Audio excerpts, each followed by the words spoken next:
But yeah, so thank you, that's a good That's a good question. point. Well, we're a corporation, but we're 50-50 partners. So you have to document it. Yeah. Now, do you have an agreement in your will? Because that was another question I had. Because your business is an asset.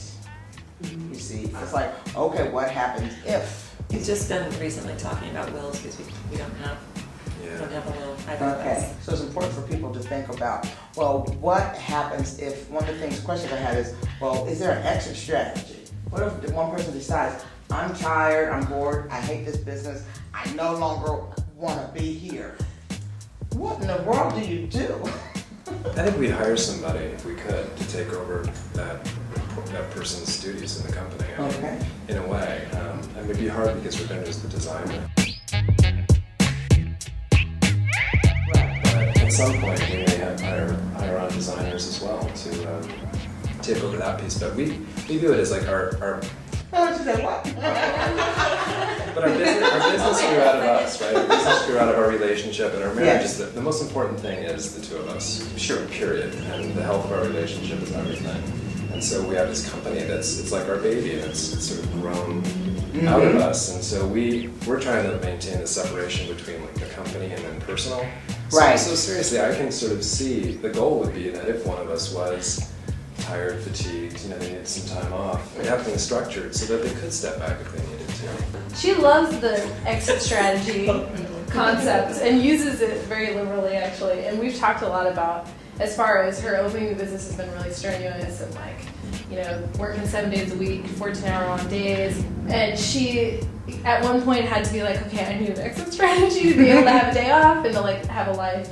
Oh, I've hired probably 3 staff members that I didn't even consider that I needed Oh, good. within the first 6 months because Yeah. I was falling apart. Yeah, you were And, there all the time. If you're making decisions, how do you make decisions?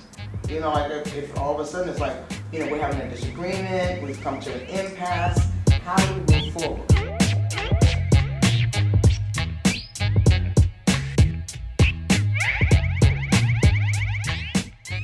There's certain issues that we just have to back off. We just have to take a few days and not discuss it and come back. And we've never really come upon anything that we didn't ultimately agree on. It's just Or people's compromise. styles are different, and whether it's dealing with a staff member or Yeah, we've kind of had that same thing where, okay, this issue is a little bigger than we thought it was, and it actually, and you look back in hindsight, and it actually took like 2 or 3 days to just kind of figure it out between you. But like yourselves, we've never had an issue that was so big that we couldn't figure it out. But we've had some issues, especially around management and certain hirees, where we would go back and forth.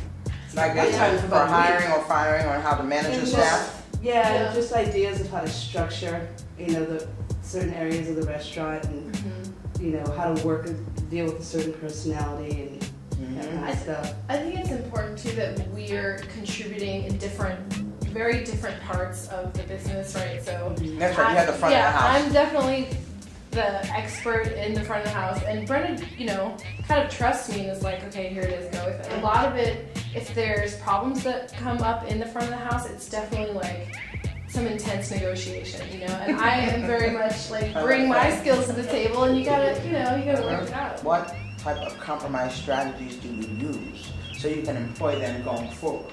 Maybe it's like, okay, 3 days and we'll talk about it again. That's your compromise strategy. Yeah, sitting on it. You see, just yeah. have to walk away from it. Yeah. And then come back and with a fresh eye after some time. We really strive to have a big black line between work and personal.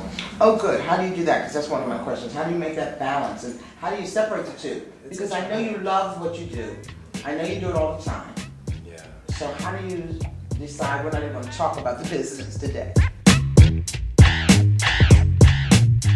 And I would have to say that it's really only in the past year that we've become a lot more focused on separating the two. And it's so hard. It's all enveloping. So, but I think we've both realized over time that when we go home, we need to be able, home has to be a haven. It has to be a completely different life, and work is our creative part of your life. life. It's a different, but it's different, and you Yes. need to be able to Separate the two. Separate the two.